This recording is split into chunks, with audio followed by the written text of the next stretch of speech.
So it looks like the connection is quite bad. Maybe we can turn our videos off. But I'll just randomly ask someone a question in the middle to make sure you're still listening.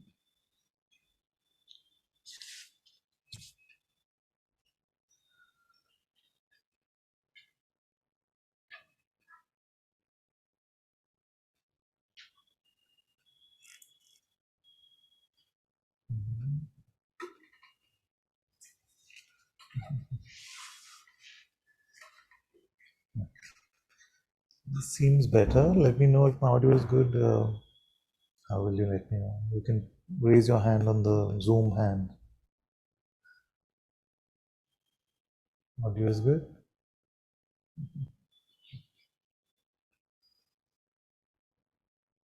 Thank you.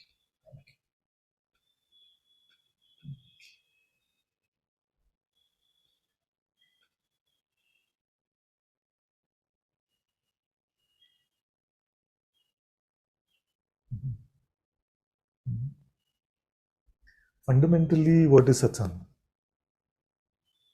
I started the other day also like this.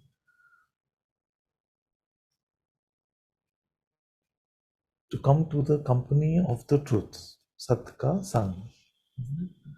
So, this truth is available apparently in Satsang. What is that truth? And why do we capitalize the letter T and say truth? What is that truth? It is also said that the Guru brings us from darkness to light, from avidya to jnana, from death to immortality or eternity. Now, are these just fancy terms? Or is it really possible? Is it just some Sanskrit shlokas we heard growing up? Or is it really a possibility that we can go from death to immortality?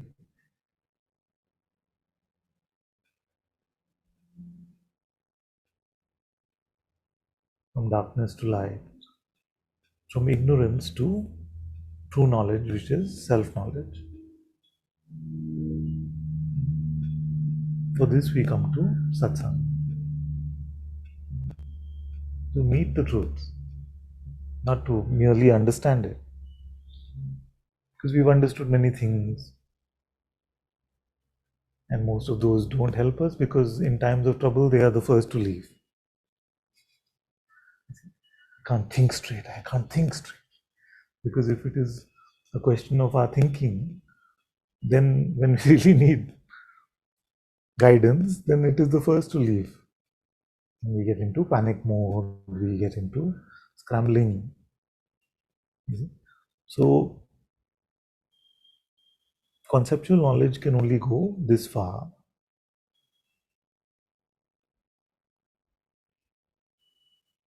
What is this truth with a capital T?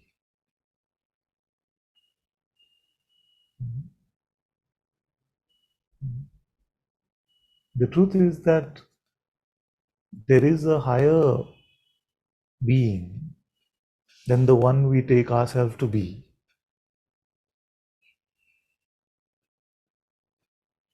There is no getting around that fact. And that higher being we call God.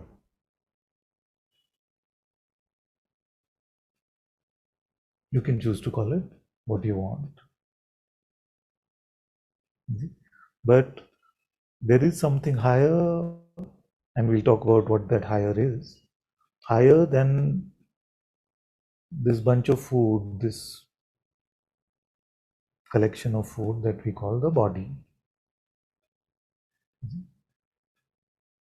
But the thing is that even after being in satsang for many years, we don't really live in that insight.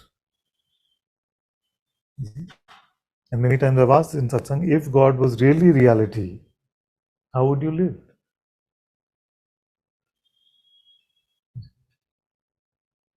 So satsang is the place where you can come to and be guided to come to a discovery of that one which is higher,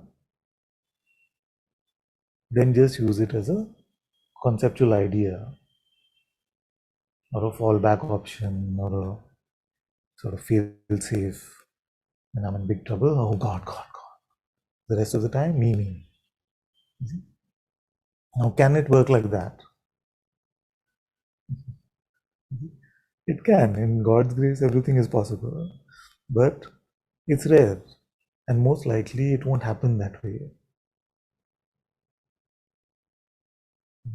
Most of us started coming to satsang because there was some trouble somewhere. Very few actually come without any trouble, especially this kind of satsang.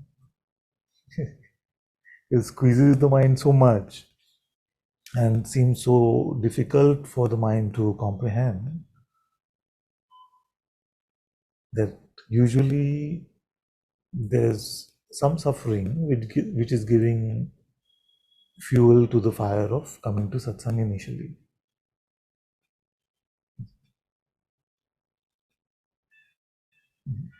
And the fact is that if we are winning in life, then very few of us will look for that higher power anyway. It is working, it's all fine. See? So the me is working for me. Why do I need to find the truth or the higher one, the greater reality? And that is why death is very helpful. Because how long will you make the me work? Death is always coming. It is the one unavoidable. So some have even had this question, okay, if I have this and I had that and this also happened, everything is working fine, and then I die. So then what? So these kind of questions also sometimes bring us to satsang. So if God is truly real, and what we take ourselves to be the ego is not to be found and therefore unreal,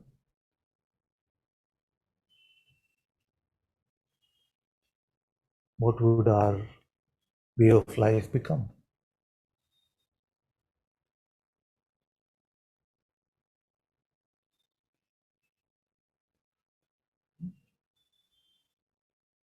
If God is here right now, and there is no point of a God who comes and goes, who must be here right now,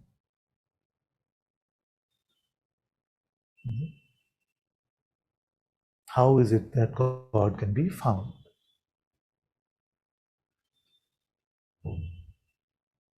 That is the fundamental question, isn't it?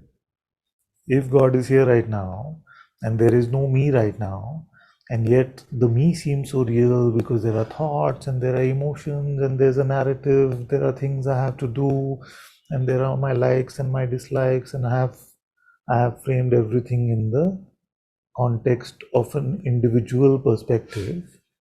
Now it can seem like a big attack when you say that there is no such me and all there is God. But what if this was the reality of things?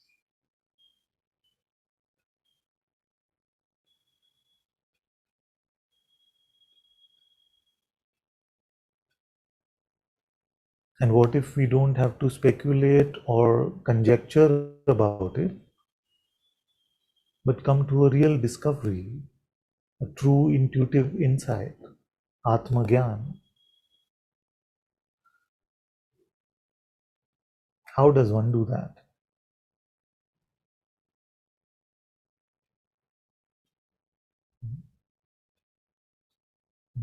So What am I proposing? I'm proposing to you that most of humanity is living a lie. Just because a notion is popular doesn't make it true. And we've seen that in history many, many times.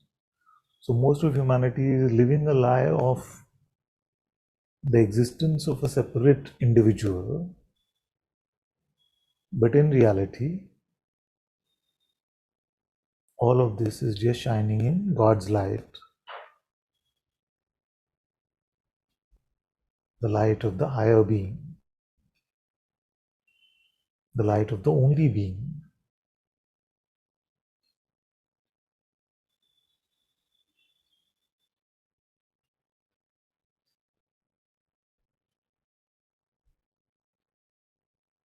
A metaphor could be to look at what I'm saying as if the dream character has taken themselves to be real, and now through the lens of the reality of the dream character, they're trying to figure out the truth of this dream.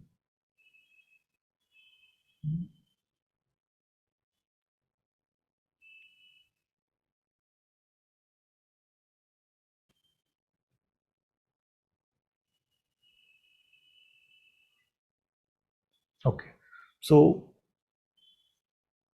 if the point is to discover the truth, and the truth is the discovery of God, of the higher being, then your question should be, how can I find this one?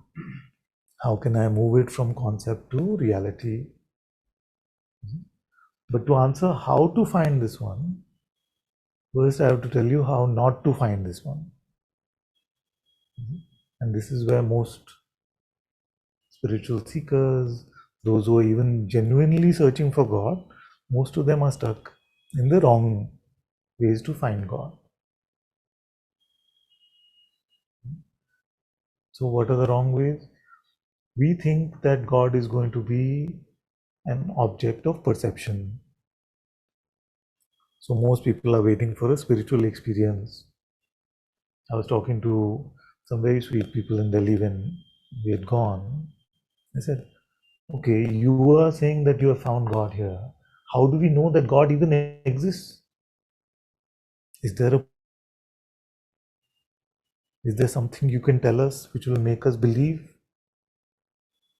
And then I said, what if you could find him? If we find him, then that is the best. Then we don't need proof or evidence or anything like that. So that much I feel like we were able to communicate. The rest I'm not sure whether I got through. Because this seems absurd. And that you're forewarned about that. And this needs a leap of faith. See, this is the point where faith is needed. So I'm going to tell you that to come to the discovery of this reality, you cannot rely on your perceptions.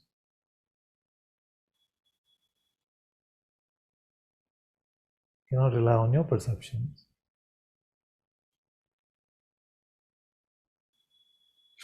That is the fundamental principle of Vedanta. Vedanta 101. Everything that comes and goes is Maya, is not real. Reality cannot be perceived. See, so nothing original has been spoken here. So that is the first way not to find God, which is to try and have a perceptual experience, a visible experience, an objective experience of God. Clear? Just stop me if it's ever not clear. So forget about trying to come to a visual, audio, tasted, any sort of sensory experience of God. If some byproducts happen, we'll talk about them later, it's fine. But don't worry about any of that. Okay. The second thing, and this is also a perception, but has to be called out separately because we rely a lot on this. You cannot find God by thinking.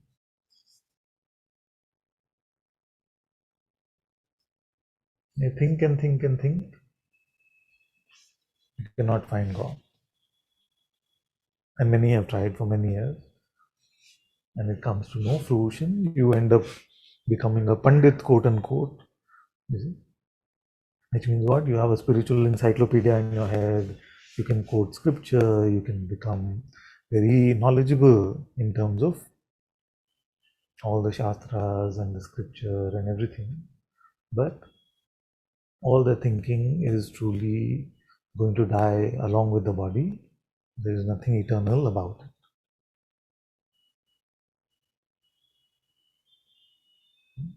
So, cannot perceive and especially cannot think about it.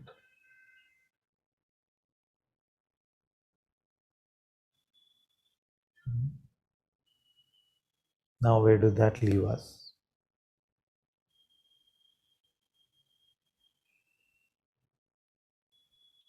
It may seem like it leaves us in a small box, now we don't know what to do. But actually, reality is the opposite. It is the unshackling. You're no longer reliant on perception and thinking. How are you?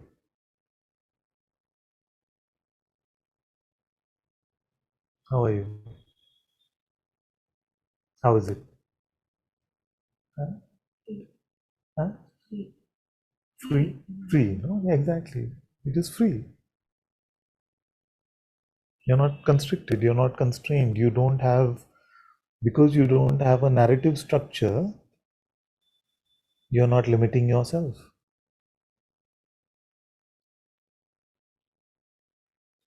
Okay?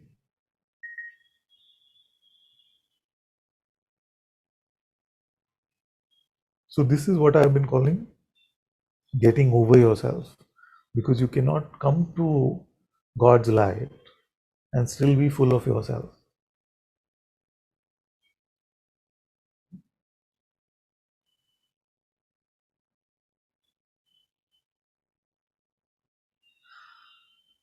So, satsang is to first get over yourself.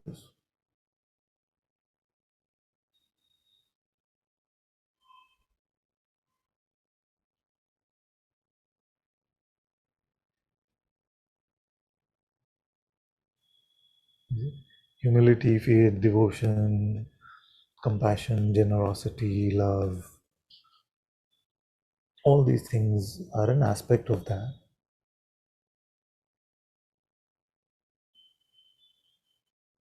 Humility and devotion being very important,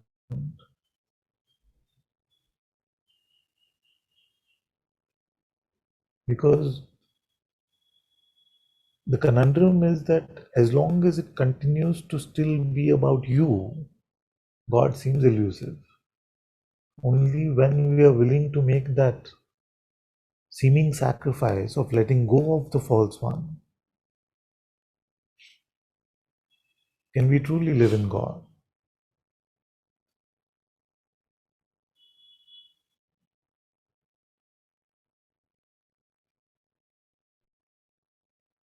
And that is when the Vedantic project comes to fruition.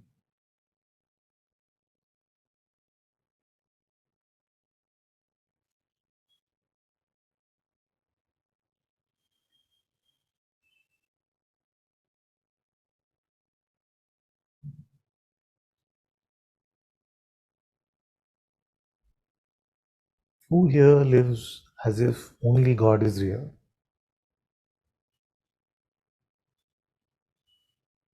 Nobody, including this one. Nobody.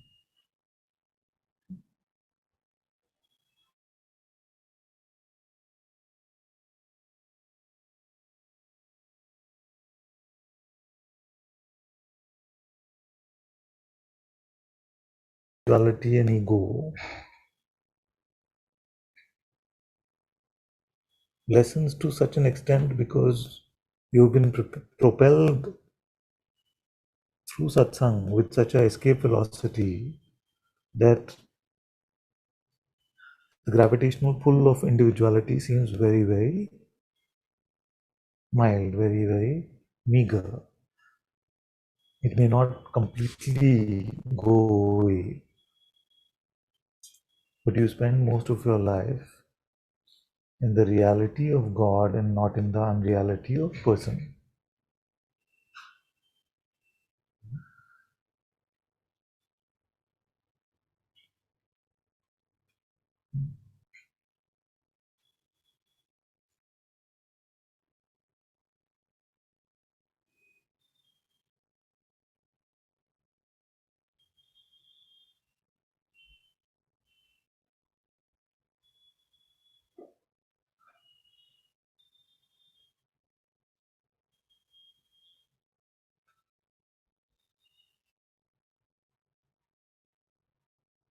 So, for a true meeting with God, we need to come to an unborn mind or the no mind. We need to become empty of ourselves, and it is impossible to be empty of ourselves. It is impossible to die to the false one under the hypnosis of a thought, as harmless as the thought might seem.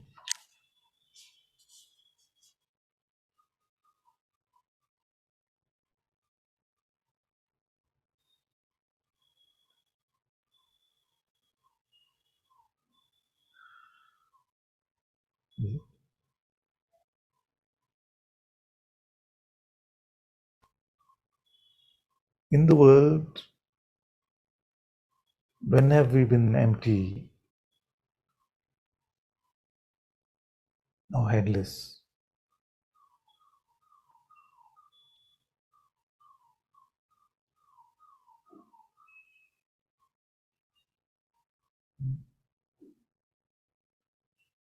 When we truly encounter something where we are met with, our heart is filled with an unconditional love, like the birth of a child.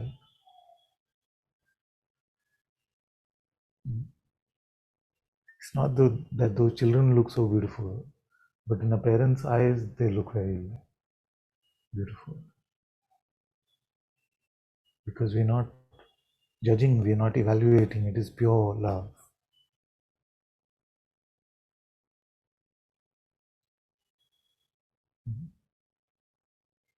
And occasionally, even what may be called romantic love or love for our beloved or things like that, there are moments where everything feels so light and easy. There are many songs about this and things like that, where in the presence of love, the mind doesn't seem to have the same power.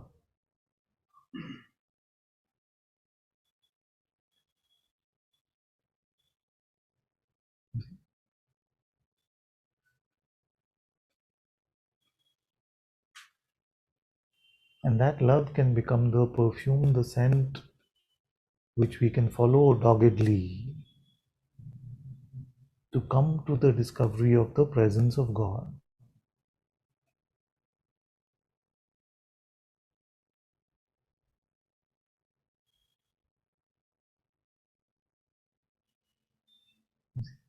But for most to just remain in that love without getting a barrage of thoughts and being attracted to them and saying, postponing and saying, I'll finish my work first, then I'll do all of this, for most it is, I've seen that it becomes very difficult. And that is why I'm suggesting that we use prayer along with our breath. And for some of you who may be hearing this for the first time, we can share more details with you about what I'm calling the Atma Darshan Samadhi. It is nothing originally invented by Ananta or something like this, just something got revealed in a certain way here.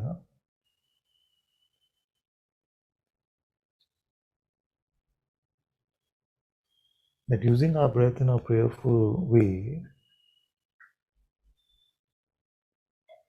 can shield us against the attacks, the relentless attack from the mind, where even open and empty becomes a personal strategy for us to use.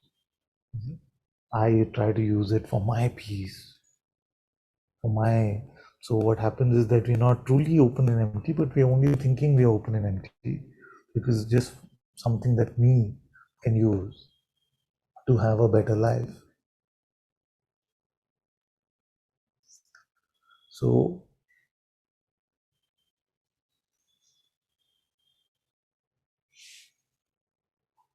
to use our breath along with the words of the holy prayers to whatever aspect of God you resonate with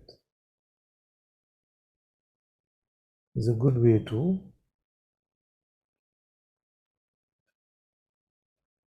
come to a lightness of mind, the ease of mind.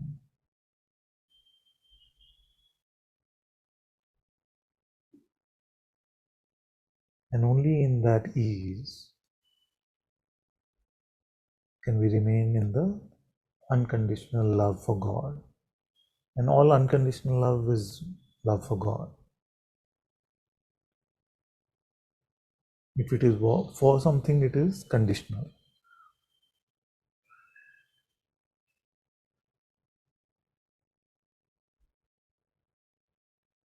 So this pristine love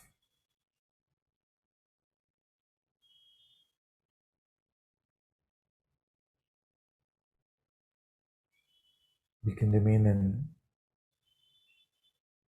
and that love itself will guide us to its source, which is the source of all things, which is God's light, it's God's presence. And when you come to it, you will wonder how it was missed because it is always there. And yet we have to come to it.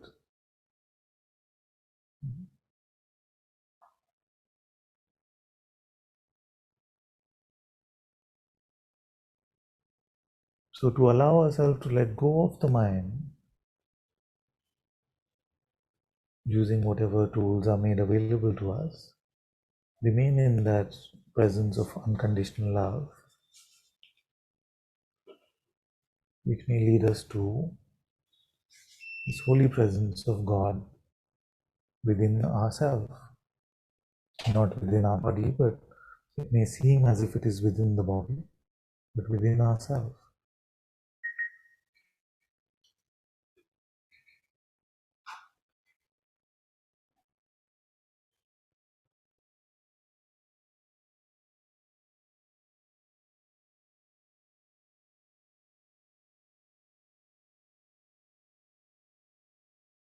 Is it in a limited way.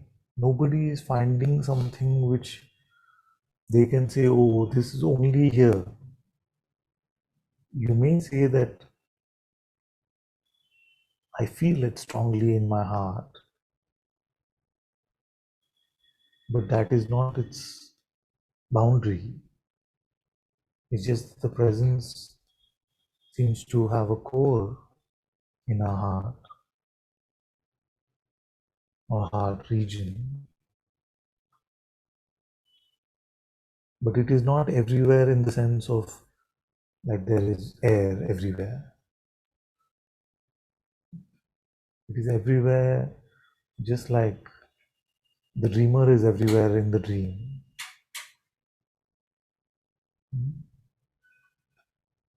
How is the dreamer everywhere in the dream? Only in the dreamer's light does the dream exist.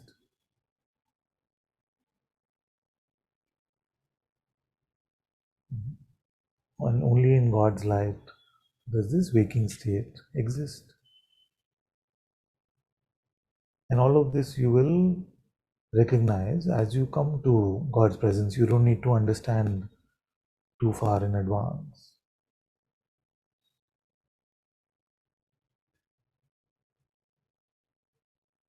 And in most spiritual movements, sanghas, most places in the world, this itself is the end of the story. Because what more can there be? We come to the unbounded presence of God and we realize that everything is in God's light, on God's screen, everything is God, God, God.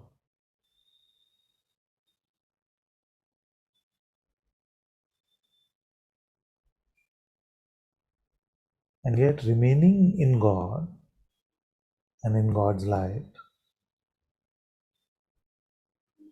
we recognize that there's an aspect of God which is completely empty of attributes, and that is the ultimate reality, where even the nature of being and its presence arise from.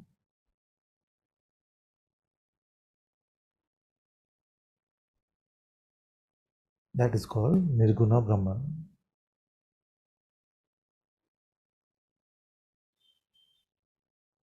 where no quality, dark or light, being or not being, up or down, no quality exists. All there is a sheer innocence, a sheer intelligence of witnessing.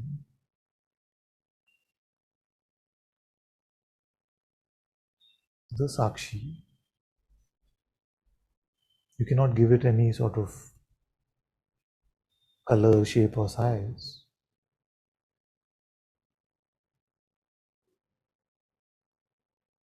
You see? So, the beauty of this is that you start with the sheer humility, and that becomes your shield throughout the process. That you are nothing but a humble seeker, a humble servant of God, and you come to the discovery that you are that ultimate reality. I am that ultimate reality in which all the universes come and go.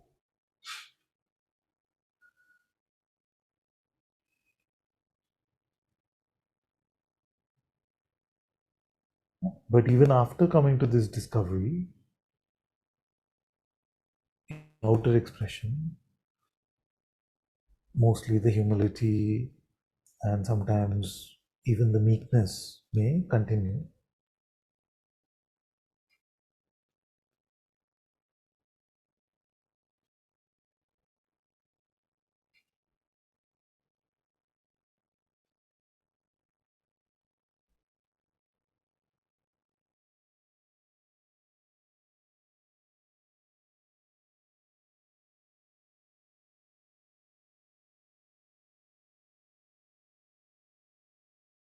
Can it be that listening to this strange one, it is completely possible to come to the discovery of the Nirguna Brahman, to come to not just the insight into it, but to have to go beyond time and remain when nothing has really ever happened.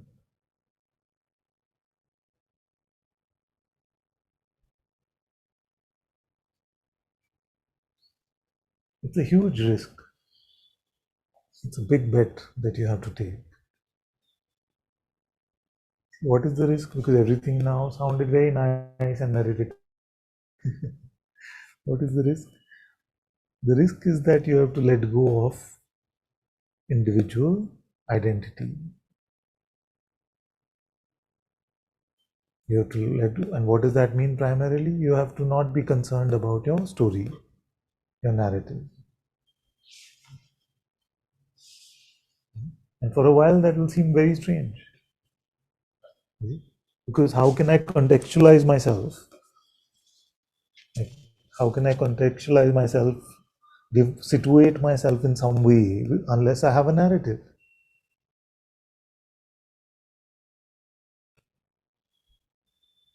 Don't worry about the. Sometimes I have these school teacher words. I'll try to make it clear. If you could not conclude what is happening with you, would you be okay with that? Are you making progress, not making progress? Are you finding God, not finding God? Are you doing well in satsang, not doing well? Are you doing well in your work, relationship, whatever? Can you let go of all of that storification? Until you're not able to let go of that story, whatever I'm saying will only be mere words with some slight glimpses of insight, which we will insert then into the story again and then say, ah, yes, see how well I'm doing. So that becomes the new spiritual winning.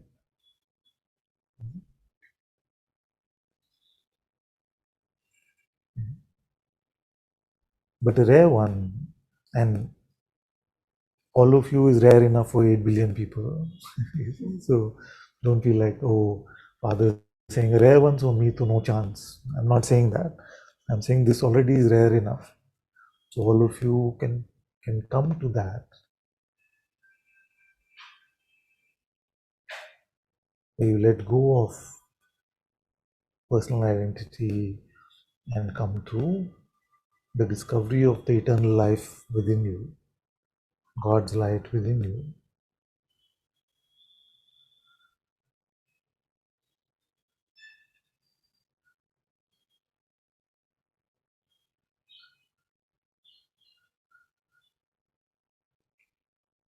But my invitation always is to prove me wrong or prove me right.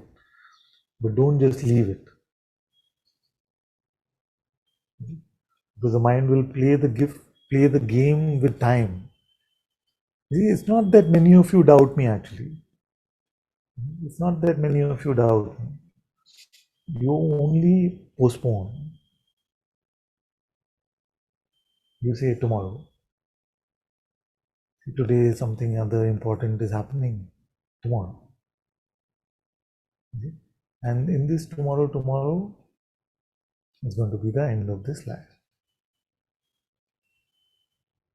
If God is real, then you must find God now.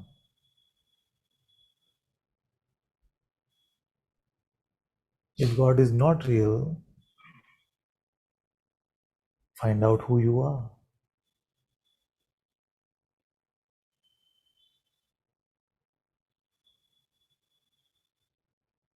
And my challenge is that as you go looking for who you are, you will find God. And as you go looking for God, you will find yourself.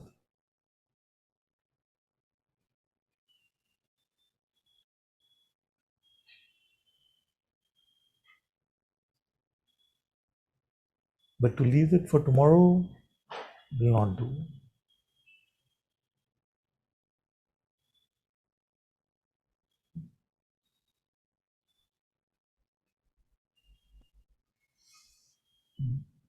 Take the risk now, take the risk today, right here, right now, and say,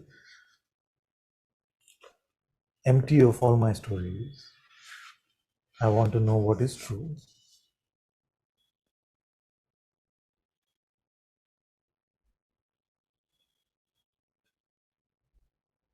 Don't make everything mollycoddling to the false self, convenient to yourself, nice to yourself. Sometimes lovingly, sometimes with the sword. Chop it off.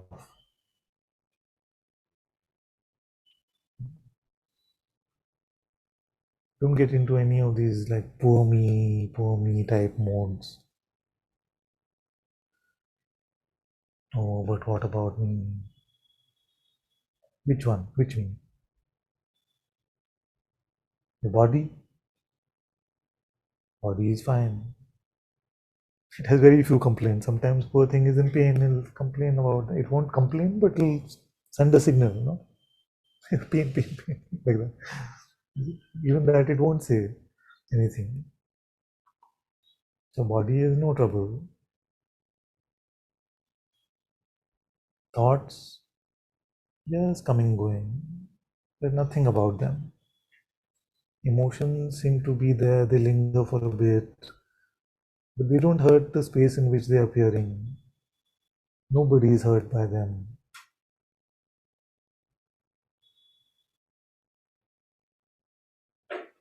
The being is God's light itself.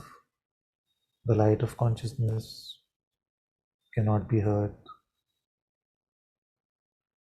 So, what did we miss in the middle? Where is the me? At which point? At which point was the one that we are spending all of our life catering to so much? We looked at the body, it's fine. Whether it is here or on the street or in a five-star hotel or in some other country, whether it is begging for food or it is living in a palace, it is usually unconcerned. It just probably needs a comfortable place to sit or sleep.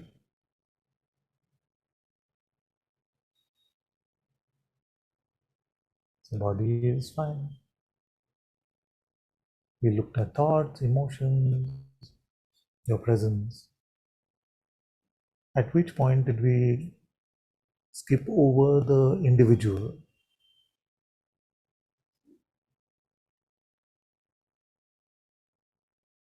Where is it? Where is he or she? There is no such one. There is only this being, and this being is not individual. So your thoughts are designed to convince you that this being is an individual being. And yet, if you just met your being, you will realize that it has no boundary. So therefore, it cannot be individual. So we are caught in a huge speculative idea about the existence of an individual entity. And literally, Advaita is to show you that there are no two. Non-duality.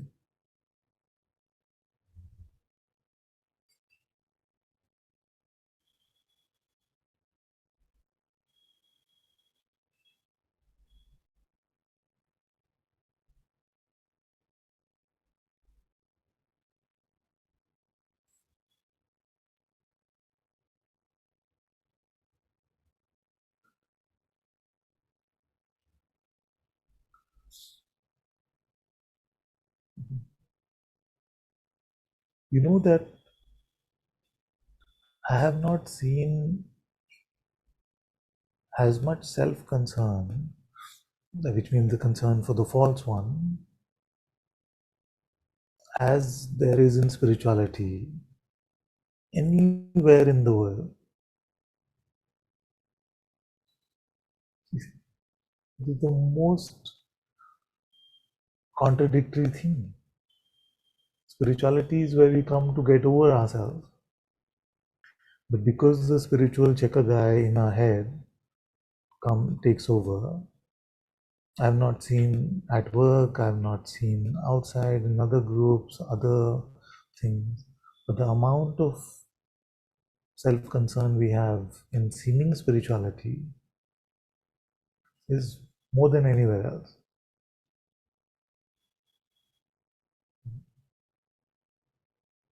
So let's change that.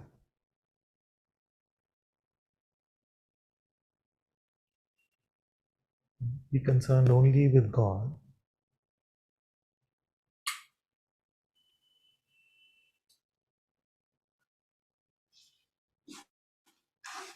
These on, because this flickers for the audience.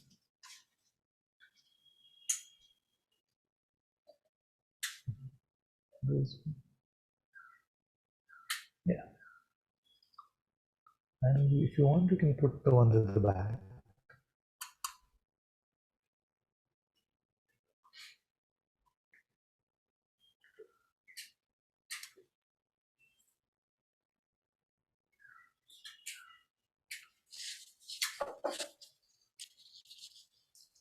May I ask? Father, when we are praying, isn't it that the individual is praying? So, Yes, I said we start with humility because through the pride, nobody has ever found God. So, to use our breath, and I can speak volumes about how breath is helpful to let go of the mind, all of that, but we don't just have to trust me, don't worry. Use breath, use a prayer which highlights the magnificence of the holy presence called God, and also the insignificance of this mean to genuinely see the contrast between the magnificence of God and the insignificance of me is humility. So that is why both those aspects are highlighted in the prayer. And then we ask for the greatest blessing that is possible, which is to meet God's light in our heart.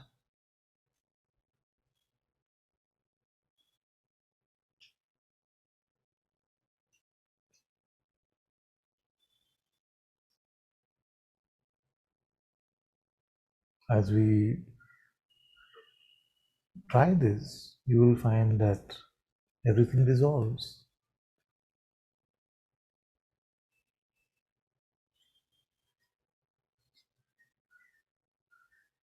There is no posture of somebody remaining open and empty and tracking their progress. There is no tricks that the mind can play. It will try everything, of course. But because the tools are potent, it will become difficult for the mind to trick you.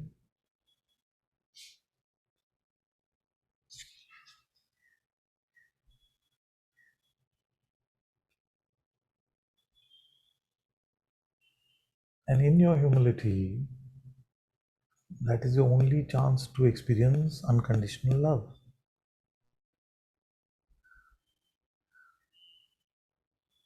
With an iota of pride, it cannot be met.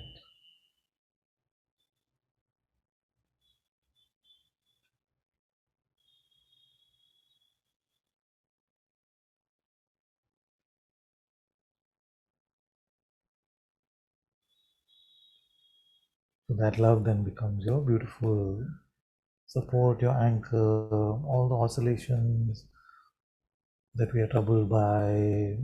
So many reports we made about, oh, when this happens, then I'm shaken. When this happens, I can't remain open and empty. Now you find an anchor within you.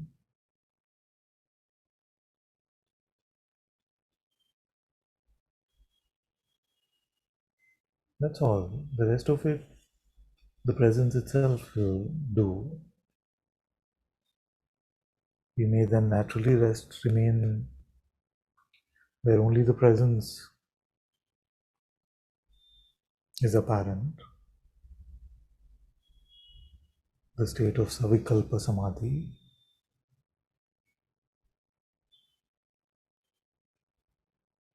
That is when we are truly tasting open and empty.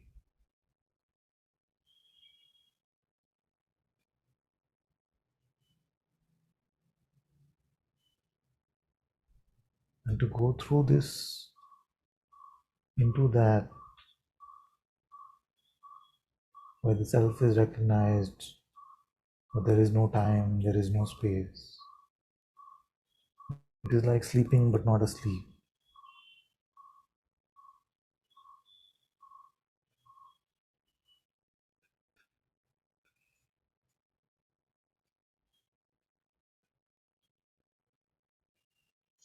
That is the true invitation contained in the phrase open and empty, in the pointer to recognize what you know when you know nothing.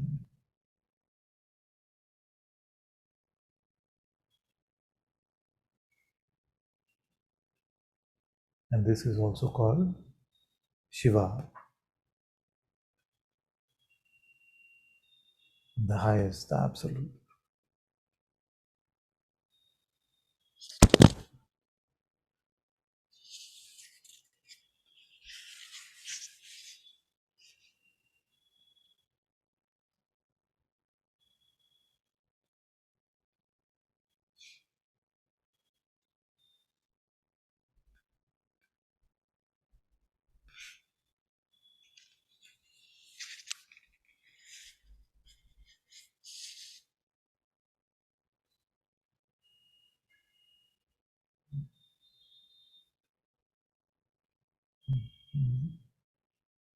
And all the resistance that is coming is about what? What is the price we are paying for this lottery ticket? Nothing.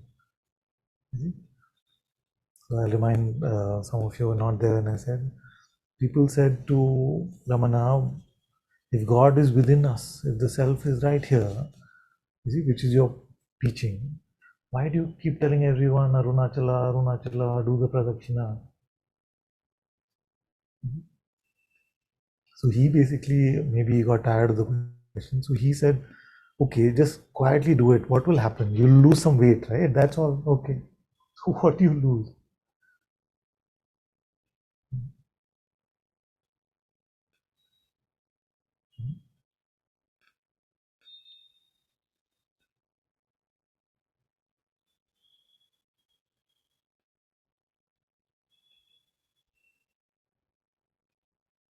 But I have a very strong feeling, that intuitive knowledge, that as you try this,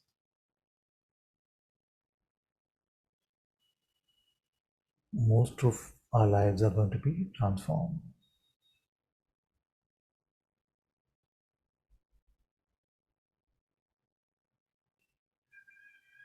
And truly, what I've been trying to communicate for 12 years will actually be met.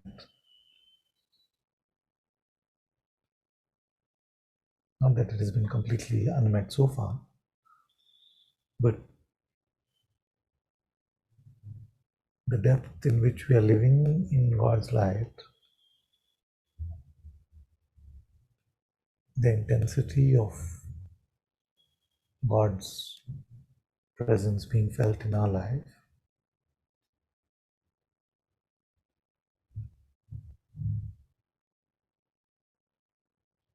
that will deepen.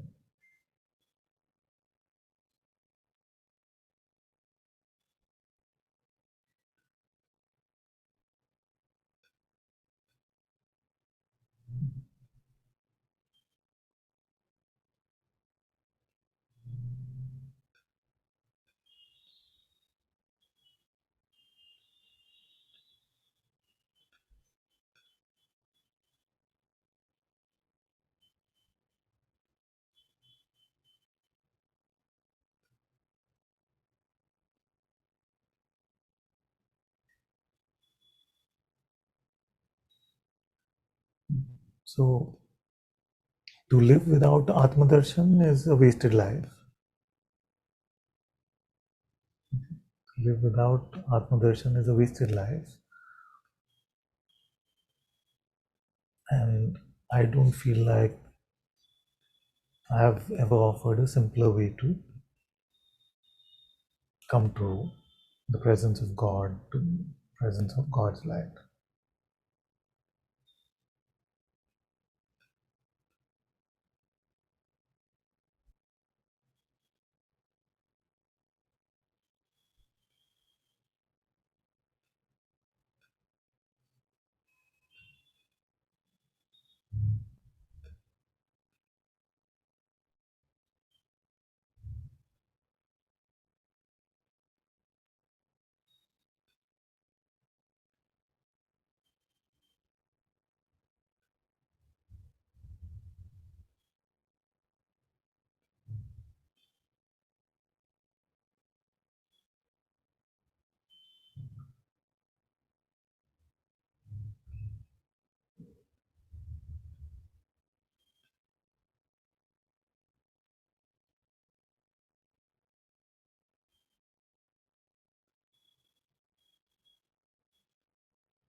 is everyone saying?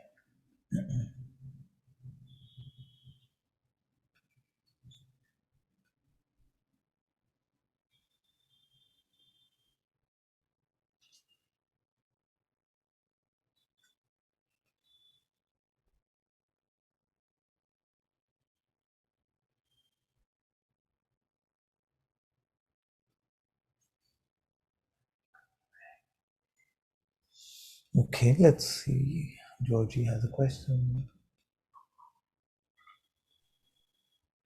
Hello, Father. My dear, Should I leave my camera off? can you repeat that?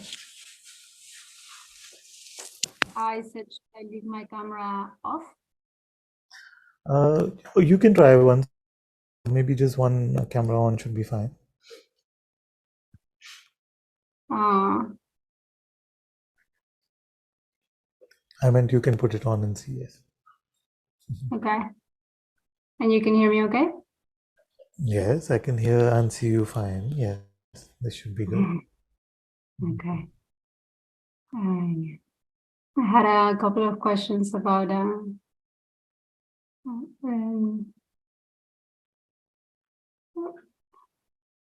maybe it's more of a report about about the prayer, because mine has become a lot more attacky. There have been a lot more attacks of mind and other sorts. And I feel it's because of this new guidance. I don't know. Yeah.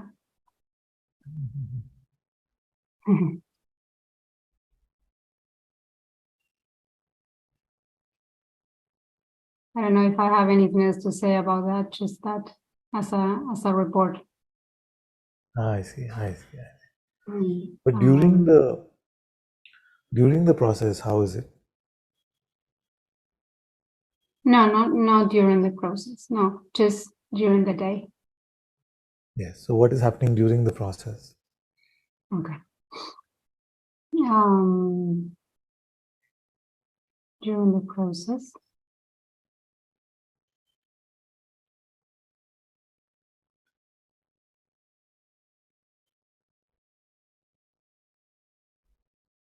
a quieting, the mind quiets down, and there's stillness,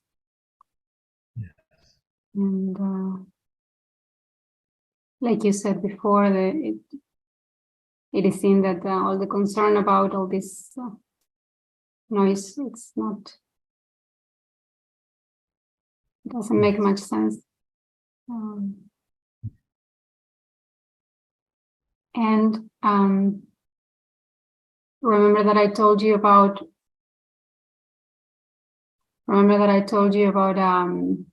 how self-inquiry creeps in. It has been creeping in every time.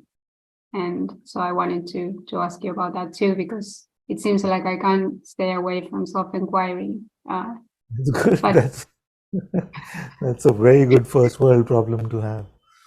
I know, right?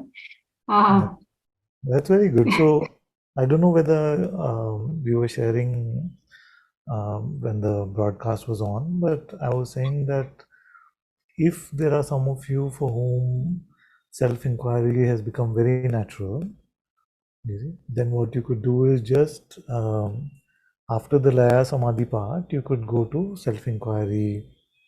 Atma Vichara is completely fine to do. If there are some of you are very naturally attracted to inquiring, it's completely fine. Okay. Yes, it feels that the prayer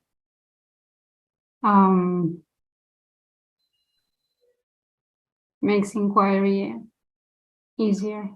Yeah. Yeah. Yeah. So maybe I was feeling it is too soon, and there are some other things also coming soon. So, but I'm trying to just pace it out for all of you. But maybe since you mentioned it, it's a good time to say that after the stillness of the mind in Laya Samadhi, Atma Vichara is self-inquiry is much easier, and it's very potent. So you could use that instead of Bhava Samadhi if you wanted. And that is exactly you're leading me through the three questions I had. That's the third question I have for you, because I know that you talked about Laya Samadhi, and I wrote them down, Bhava Samadhi, but I'm still not clear what they are. I don't know if there's a text that you've written, because I don't want to ask you about it if you've spoken about it a lot. But we are publishing also a video which again takes the excerpts of what I have said and clarifies. But just the short version is that in Laya Samadhi we use the prayer and our breaths. So prayerful breaths to dissolve the mind to a great extent. Most of you are already tasting that the mind is much quieter.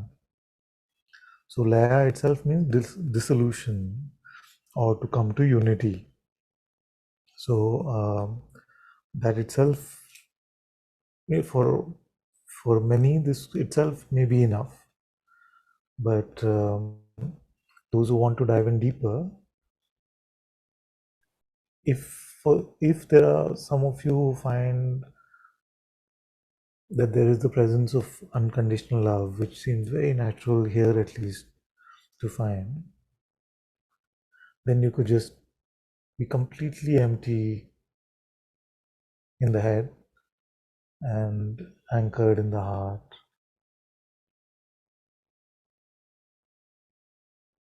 when you, just to be clear, when you talk about this, I guess this is Bhava Samadhi you're talking about now? Yes, that's right. So Are you bhava, talking very colloquially, bhava is emotion. So, but really, this love that I'm talking about is beyond emotion. But there is no better term that I have found for it yet. So that is just the no mind anchored in the presence of unconditional love is bhava samadhi. With sound so? effects comes. If you hear this music, know that you're in bhava samadhi. Without that, you haven't got it. Yes, Okay. it's a joke. It's a joke. All right.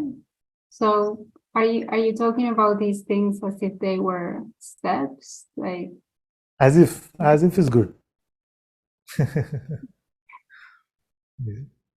Because in a way they are, and in a way they are not. So just as in self-inquiry, you would say, who am I? Then when a thought would come, you would ask, who witnesses these thoughts? And if the answer came, I witness them, then you would go back and say, who is this I? So in a way, they're the same question over and over, but it also can seem like steps. In the same way, at one level, it is happening very naturally that your mind is dissolving, the presence of love is found. so it's not about invoking, okay, now, like, okay, now Laya Samadhi, the mind dissolved, and then now invoking the love, Yes. like to follow the steps that Father said. It's not like that, is it? You're more describing what would happen. It's an intuitive process, because after the dissolution of the mind, there's not much that it is useful for. It's not useful anyway, but you cannot really use it for making steps or anything. Just intuitively, something will move to subtler realms. You see, that's why I said that it's just one movement from the gross to subtle and beyond the subtle, but just to provide the instruction, all the stages have been given. And I'm sorry if I No, this is very important for everyone, because I always feel like everything is very clear to everybody. So it's very important that I hear the question. I just wanted to make sure that the instruction part is just the prayer and the format of the prayer, but not the other part when you talk about the samadhis and all of that. That's not part of the instruction. That's just Yes, not not yet, because description. that part has been causing some trouble. So maybe we'll give it some time, where I've been talking about loving God actively and seeing how love can be done. But if that is the buttons and lots of struggle is happening over there, we can graduate to it in a few weeks. There's no rush. Struggle with loving God. Yes, like an active process of loving God. Like you can do the love, but Yeah. our Advaita mind will attack that with full ferocity. No, It's okay I for don't you. feel that way. Okay, Yeah. then that's good. For those who feel like it is too much, you just start with one prayerful breath, very very simple. Like I was saying the other day, breathing you have to do anyway. All of you have become Mahayogis and you don't need to breathe. You see, so breathing you're doing anyway. Just coordinate little bit, humor me, and coordinate little bit with the words of the prayer. See what happens. So if some of you feel just comfortable with that part, start with that part.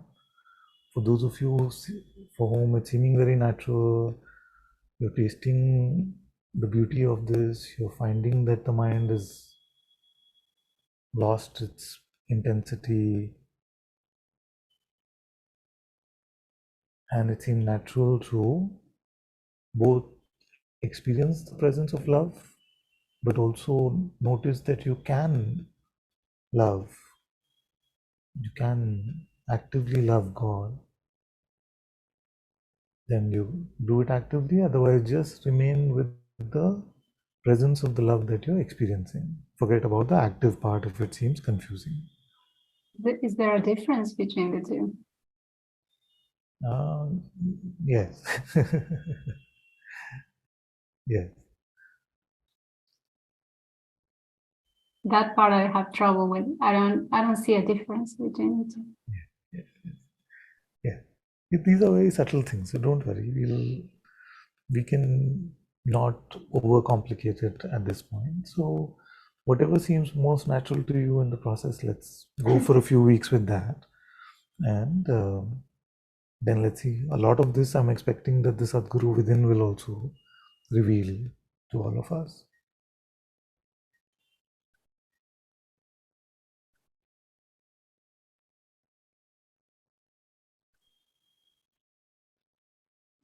Yeah. It's good. I feel to say that love,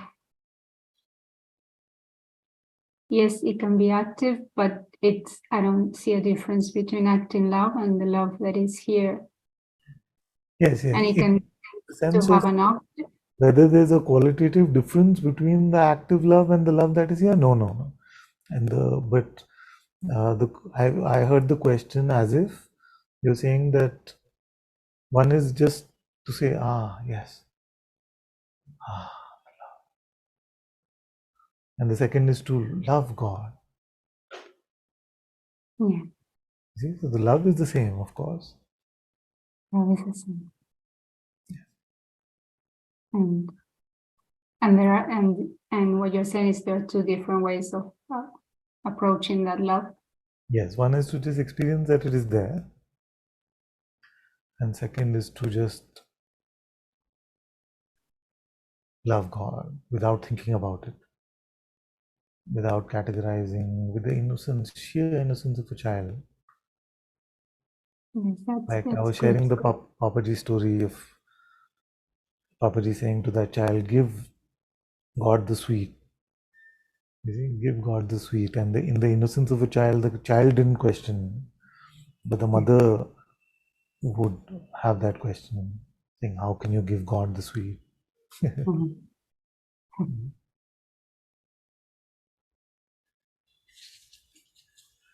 Father, in this love God, can I ask? So you are वो पहले वाला ठीक हो गया अभी. yes, That is important for now. yes, that is important. That is, I understand you to invoke the minusculeness of your small I, and that is real. So, but Father, But our relationship has to come to a point where it does not have to be burdened by rationality. right?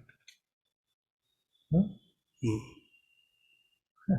Absolutely, I can follow that. Yeah. So Exactly. this time you are giving us step by step instruction. So Yeah. I want to make sure that it's all You aligned. got them right. So Father, in this one, love God, where you're saying, are we talking about Swarup God, like Krishna or Ram, or we're talking about? Either way. Either way.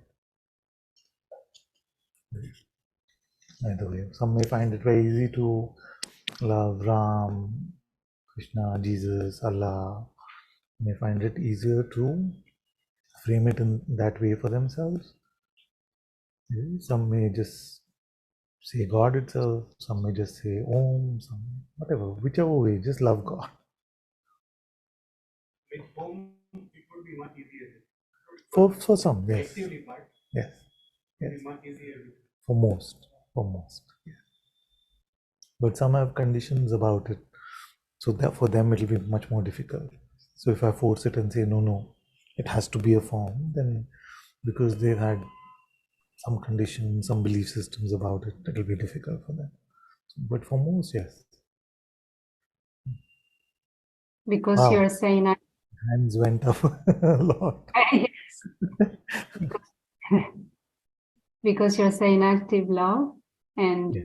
it feels more like a subject object love when you say that. So maybe it's easier to say love Jesus in this case, Yeah, or whatever not. feels most natural for you to love God, it's use it. If your prayer is the Jesus prayer anyway, then that will be natural also. Yeah.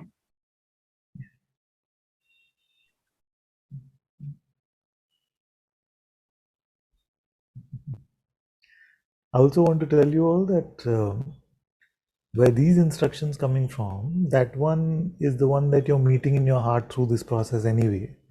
So a lot of that guidance will come within as well. And if there's still doubts, you can always bring up and ask me. But just for now, I was telling some of the children, don't worry about doing it badly. Just do it. Yeah, that's good. And just last thing, Father, I noticed that you didn't really answer my first question, but I take that as a sort of answer. No, please ask me again. What was it? And if I don't want to answer, I'll say I don't want.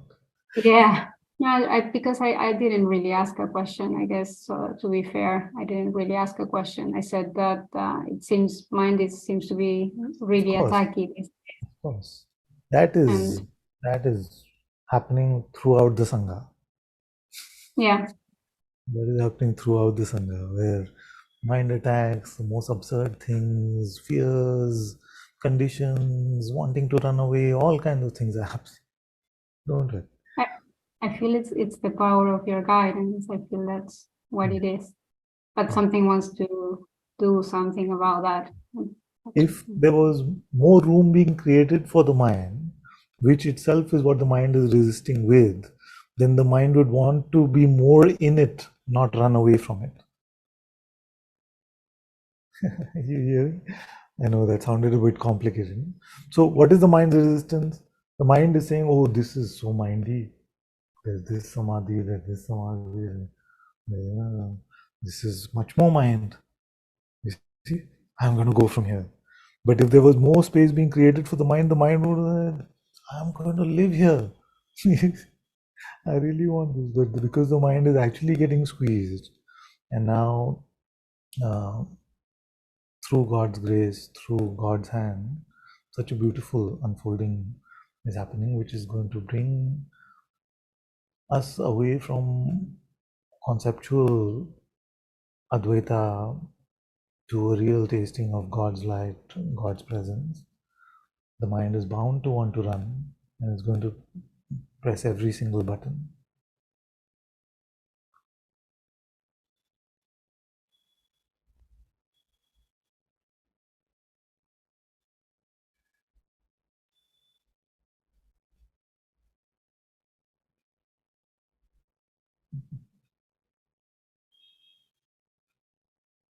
Thank you so much, Father.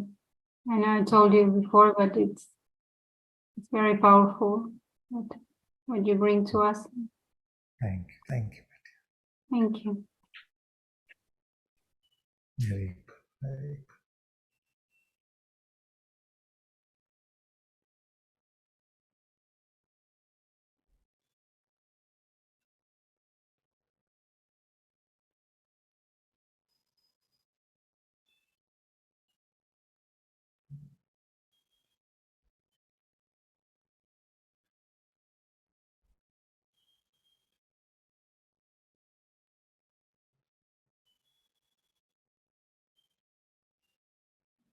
The other point is that we may start with this in the day, but we must remain open and empty then throughout the day. So this just gives us the escape velocity, as I've been saying, just to escape the gravitational pull of the mind, so that we can remain in God's light throughout the day. Now, whether for that you need to repeat the prayer every few minutes, or you feel like you can return to the anchor of love, or truly with integrity, if you feel that you can just remain in God's presence, then any of that is, for now, I'm leaving it open to all of you. But the point is not to just start the day in samadhi and then leave the rest of the day for the mind, but to remain in samadhi throughout the day.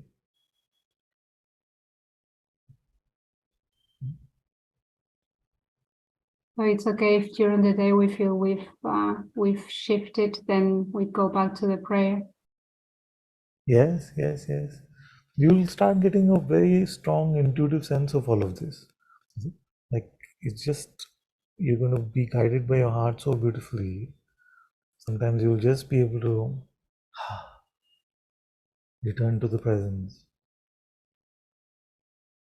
Sometimes if you want to stay with the love, sometimes when the mind is really bashing you, you realize in your heart that to pray to God, to use the breath is helpful.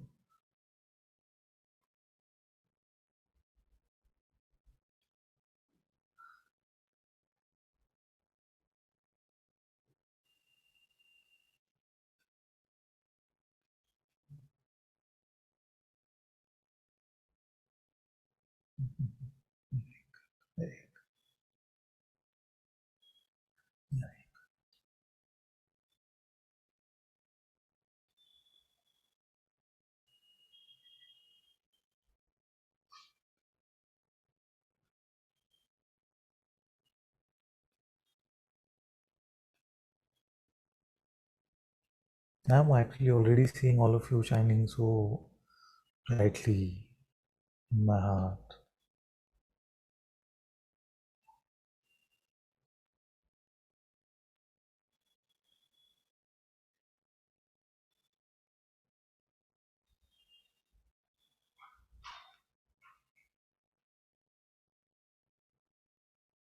In my, I'm already.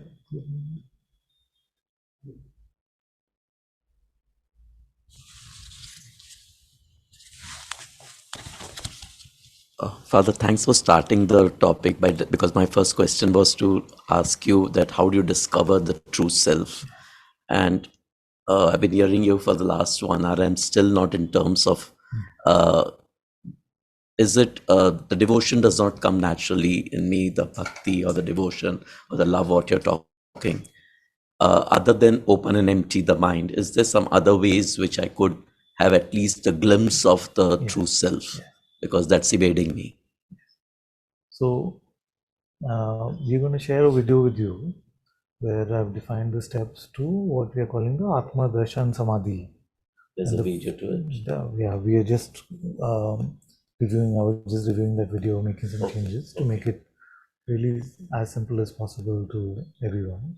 So I'm going to share that also with you. If you remind me on WhatsApp or something, I will send it to you.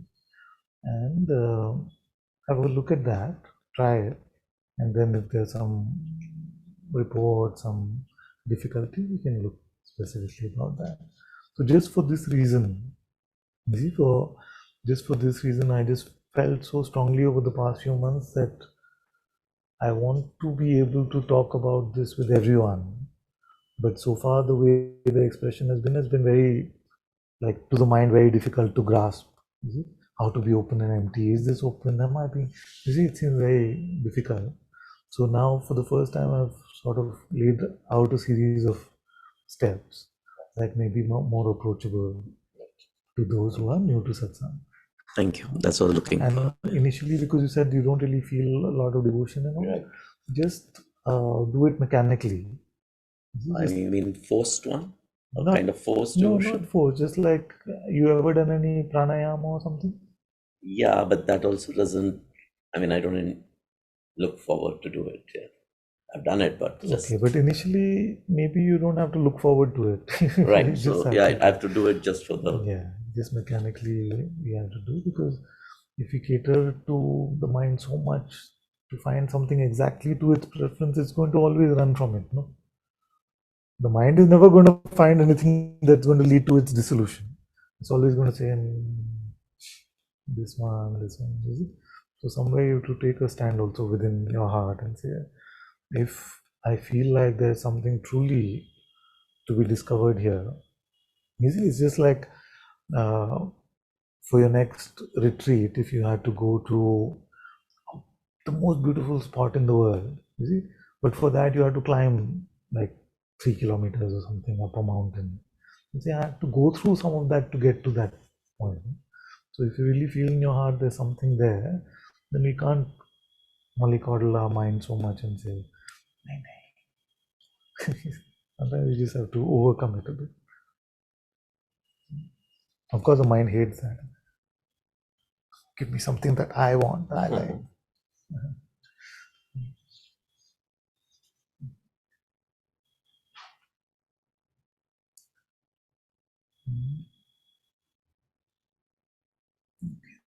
Some chat also.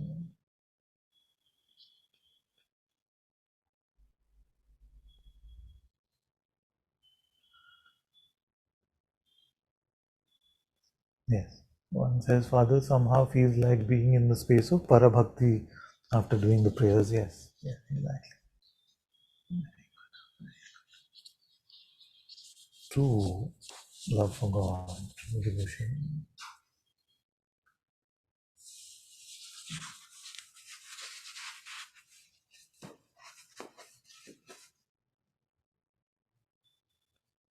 We already answered the question of resistance from the outside, yes.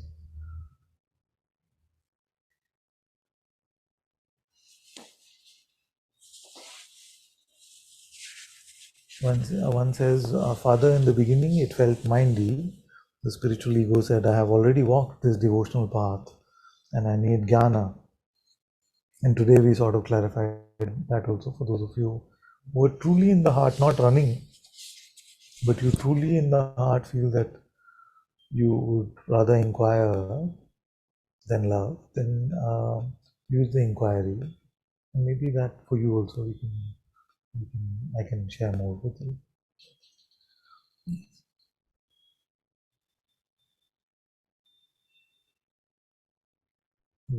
There are a few requests for different variations of the prayer we'll make. There's a Hindi one that Amol made, which is very nice also.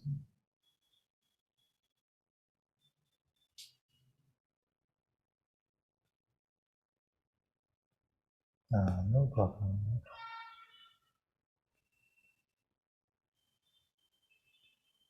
Yes, yes, this video that we're making is for everyone to use.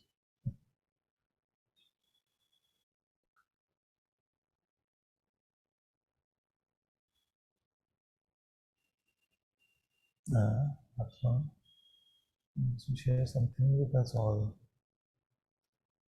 but she has to be here to share. There is. There is. Okay, can you hear me? Yes, yes. Okay, good. So I would just like to share something if I can. Oh no, I cannot this way. So I'm gonna just do this. Did you stop over? That's so nice. Right. That's Arunachala. She's at Arunachala.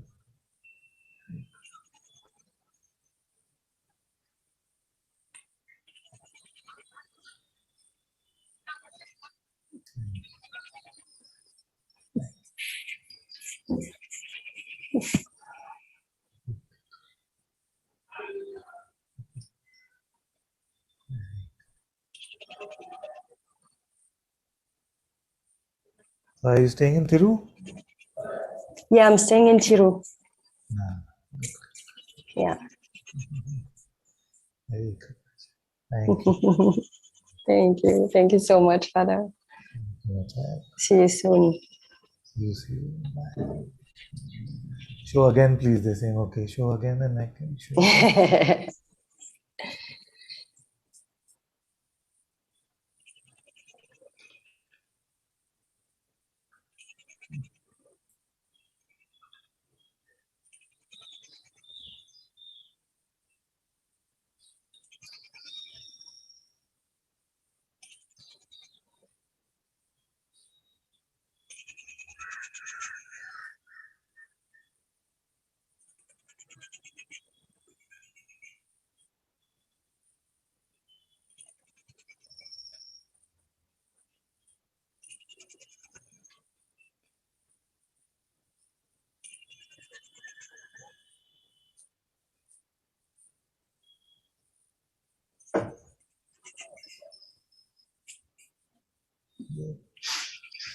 We've been talking about Atma Darshan so much. Atma has given us the darshan.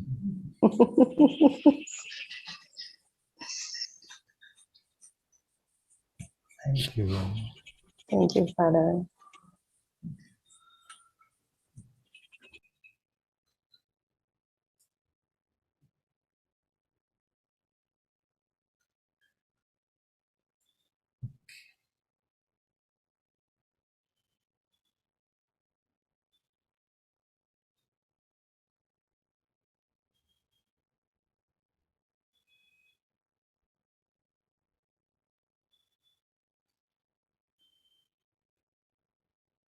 Okay, let's go to Kesha.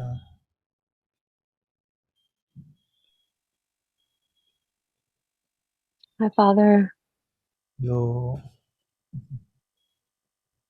are you on the way to work or something you were saying? I will be.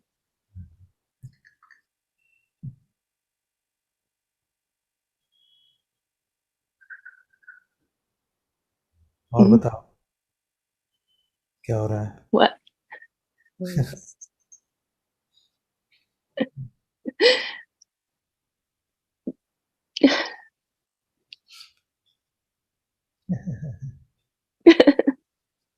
I always feel all the tears are happy tears, but you can clarify if they're not.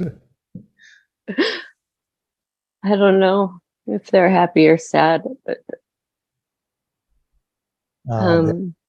They're very Vedantic tears, I guess. full neutrality.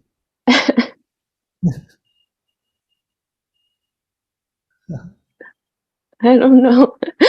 I just really felt I needed to come up, and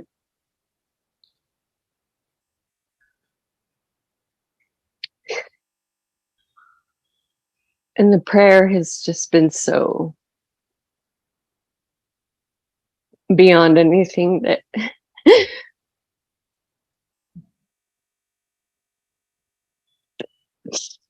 that I can express. And it's like everything in one place, you know, it's everything you need. Yes. And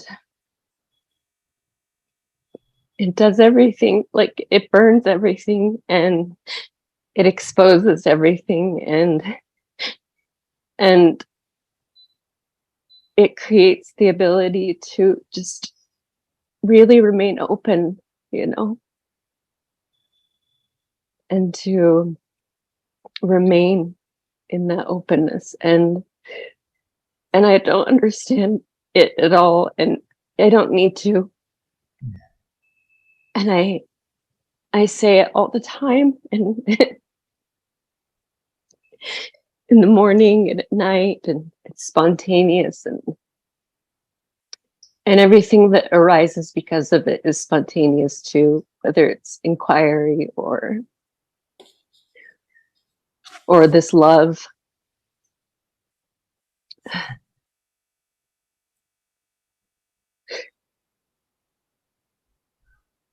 And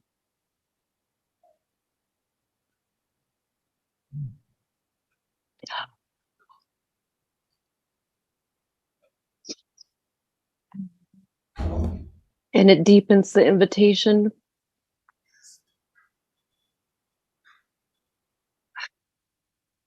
so much, so much. So it's really it's it's a miracle, really. And so much sensation in the body, but it's okay, it doesn't matter. Like it's it doesn't need to come with any narrative anymore. Like it's fine to be, everything's fine to be what it is and how it is, and there's no why or how to it, it just is.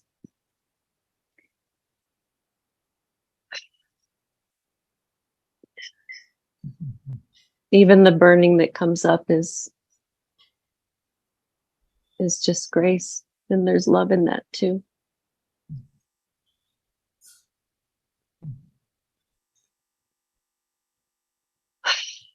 Very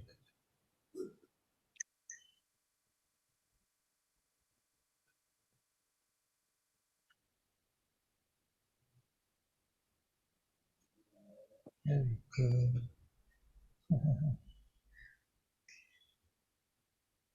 Yeah. Thank you. Oh, my love. Yes.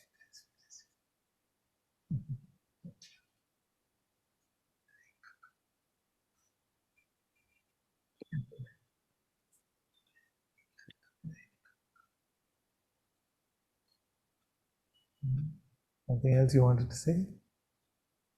I don't know. I feel like I could talk forever, but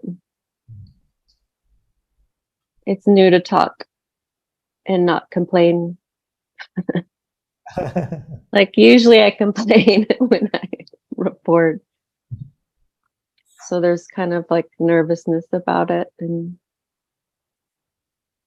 no, there's not really nervousness. I don't know. I can't, I, I just don't know. I don't,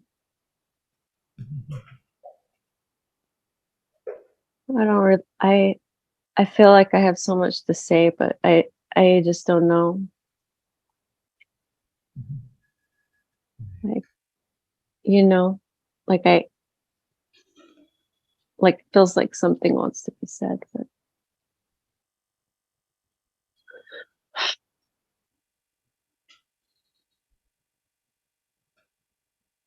yeah, there's nothing coming.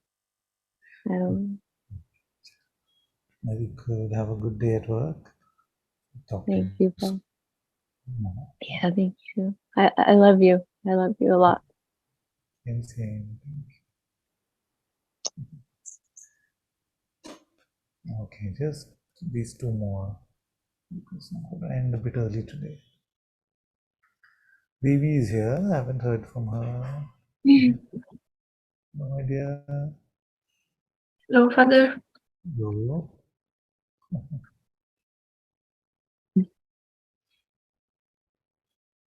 I wanted to speak to you because I feel somehow I've been a bit gripped by this negativity lately more, and it feels hard to find my heart again. And actually, this prayer that you spoke about, I was sometimes doing just naturally when the mind was attacking. I just felt to repeat like I would say like a Holy Mother or something, just some name of something, and it was helping, but it still felt like a fight. Like I have to really fight to not give into this negativity, and then I felt growing in my strength. But lately, I don't know, it's just like everything I try, I'm making this worse. Like I'm creating this, feeding Just give me this 1 second. frustration. One second. Yes. I'll be with you in a moment. You have to go with you? Sorry, I think I've been keeping you back.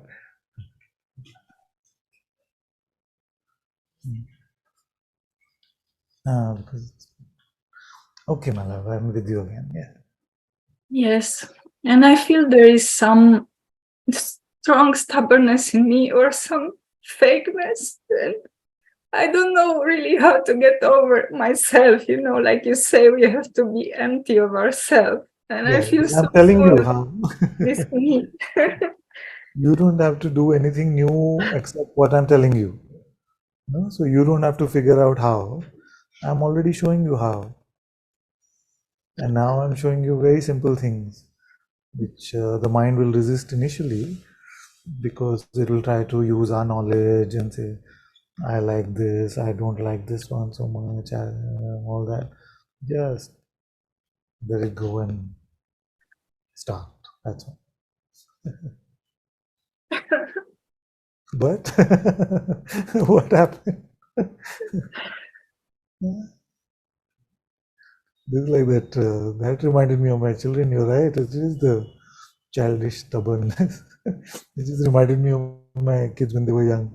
Because when I would tell them something, they would just go.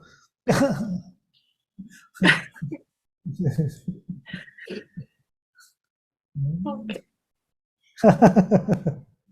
So sweet.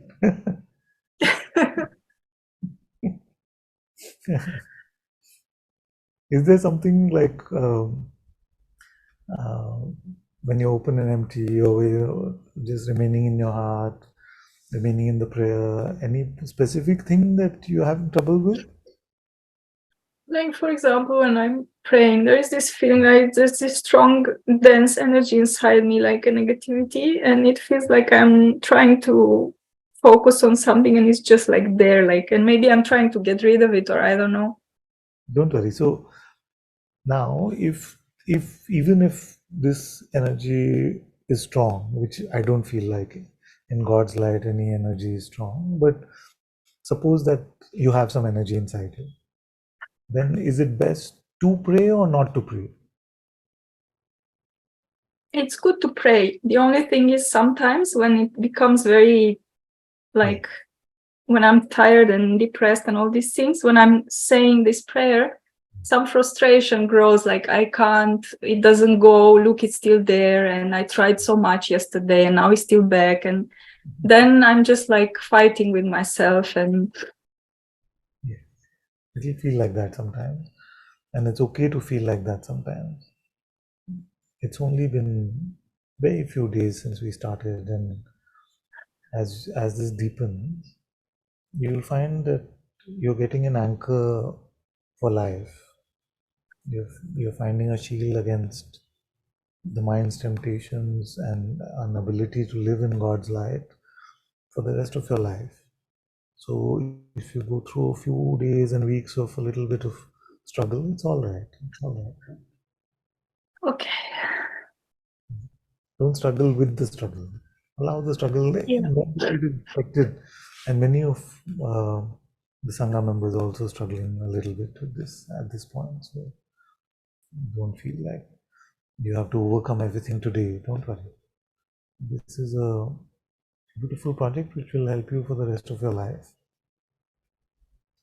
Don't have to worry so much. Okay. Don't aim for perfection. Just do it badly.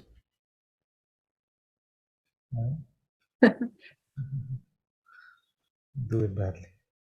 I want this to be done badly by everyone. Yeah, it's good what you said before. Just do it mechanically. Do it in any way. Just do it. Because the mind is resisting it, like, oh, it's not gonna work and it's gonna make it worse. That's the thing that catches me. I'm making things worse. Exactly. So, do you think the mind will ever warn you if there was something that would make it worse? Sorry? Do you feel like the mind would ever warn you if there was something that would make the mind worse? It'll just be quiet about it. You see, it'll encourage you to say, very good, very good. Come home to me. But now it's saying, oh, this will make the mind worse. It would never warn you if it was true.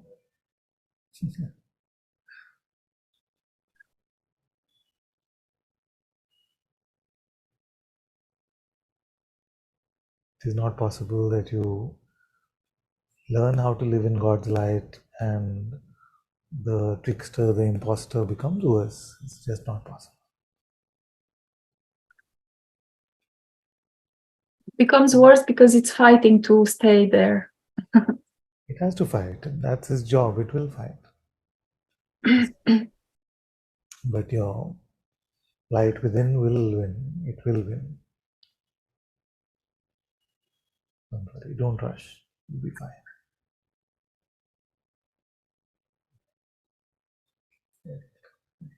Thank you. Thank you, my child. Thank you.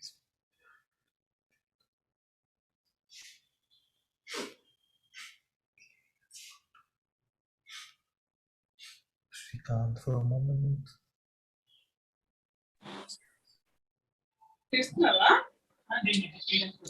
Hi, Father.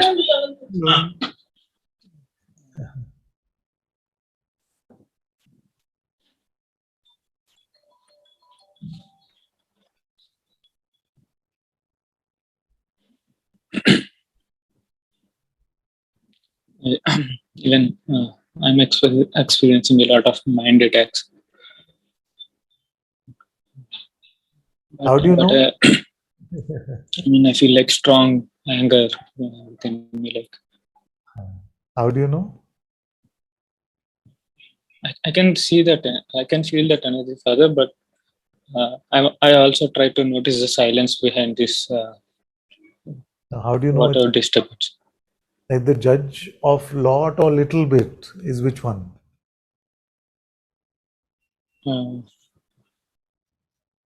I didn't get you.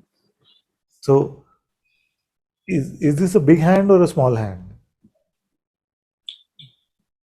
There must be something else to compare.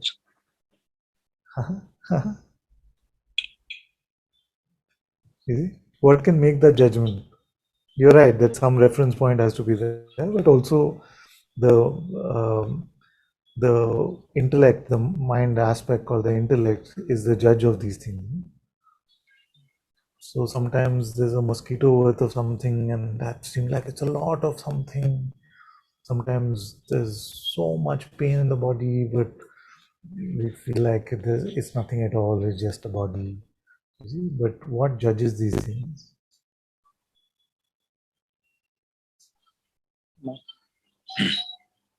My mind, and then Yes, because for your reality, nothing is a lot. This whole universe is nothing for your reality. So don't get scared, don't get pressurized by your mind.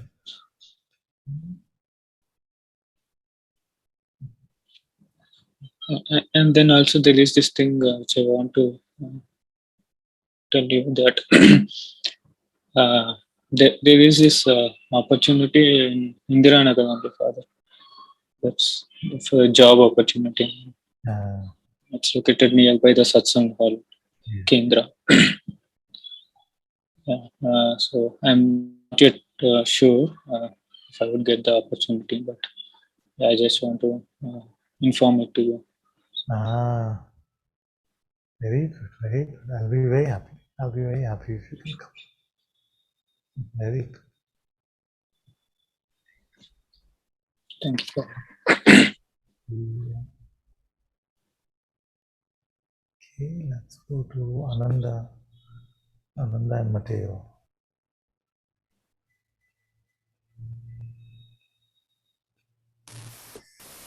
Hello, Father. Hello. Don't have a camera. There's a computer's broken. That's fine.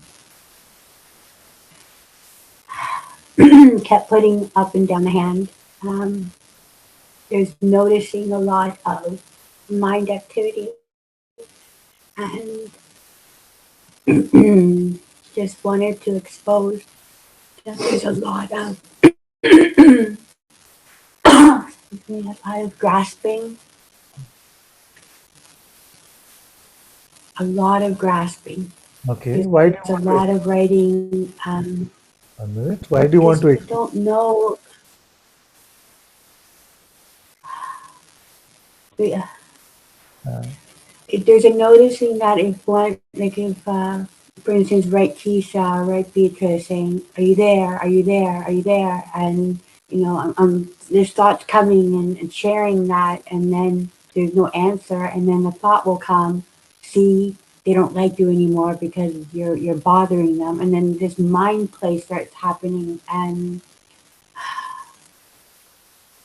it's getting a bit too much, and like even right now, it's morning, and there's usually just lying down and just knowing that the mind's trying to understand. That's all that it's doing. It just wants to understand. And it's bringing up a lot of memories continuously as the eyes are closed. And Father, Okay. a bit overwhelmed at the moment. If you can see me, you can see me. You can just pause for a moment. So the main theme of satsang today was the unreality of me and the only Yes, reality of God, yes, the reality of God. And not only is this being proposed to you, you're also being provided the tools with which to find this to be your reality. Now, can you frame your report from God's perspective? Because what is the point of spending time on the yes. Thank you, Father. from the from God, nothing's happening.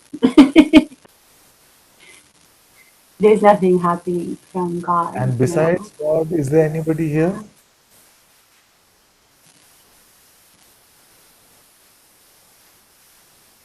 Say that again, Father. Besides God, is there anyone ever present? And I mean ever space present. No, they're thoughts.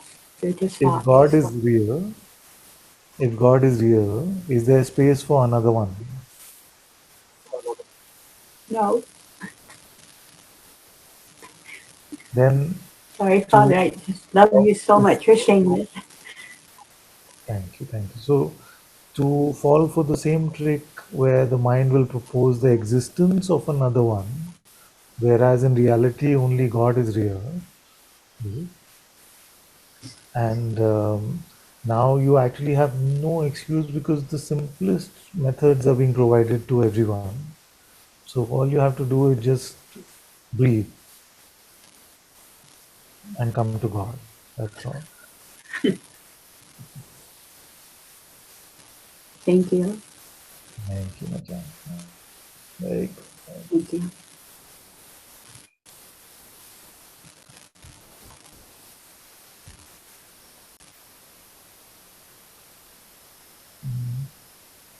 One second. Okay, Clarissa wants to come for a minute. Yeah. Thank you, Anandaji, that I can come. I do the prayer, and at home it is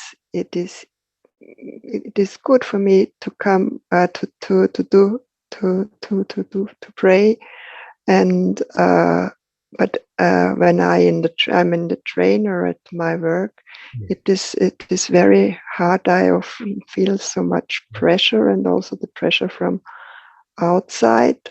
And there are some things which comes very strongly. This is also lust, and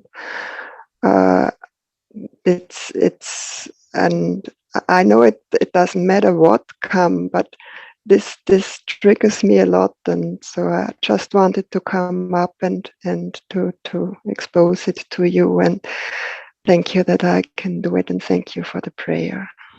Thank you. And yes, all this form of resistance will come.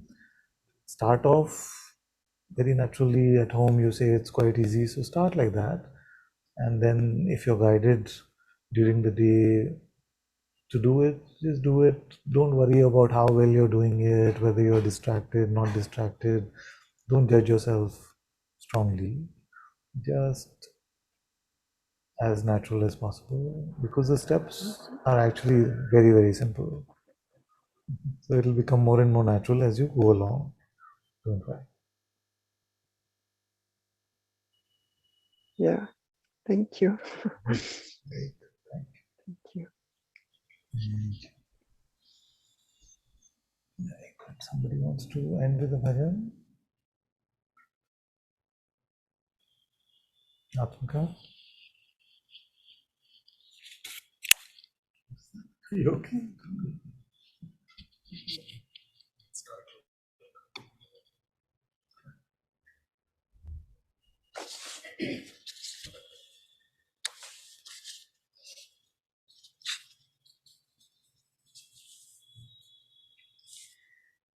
मेरे तो गिरिधर गोपाल दूसरो न कोई,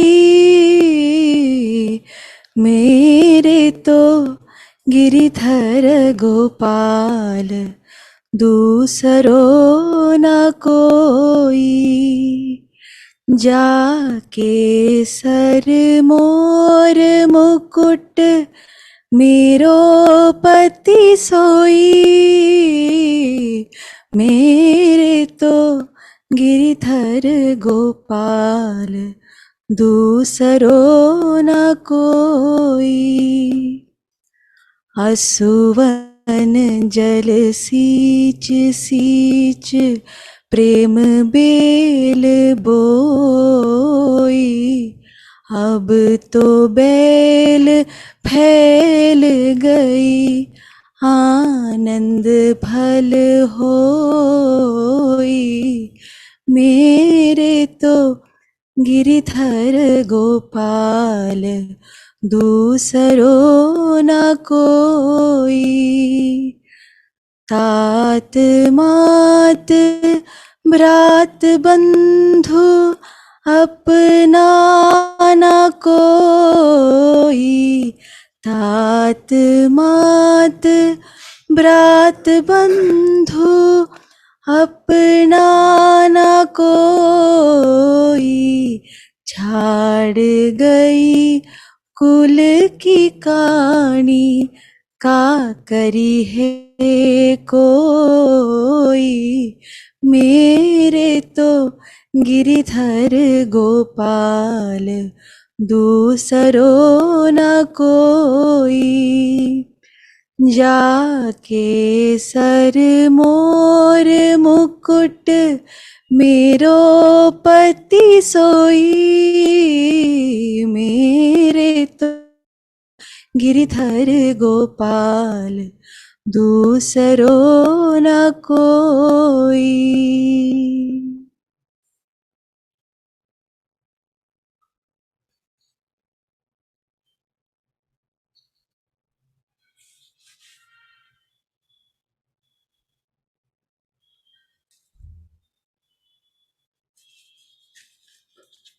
Thank you all so much for being in Satsang today. Sadhguru Sri Muji Baba ki Jai. Guru Kripa Keval.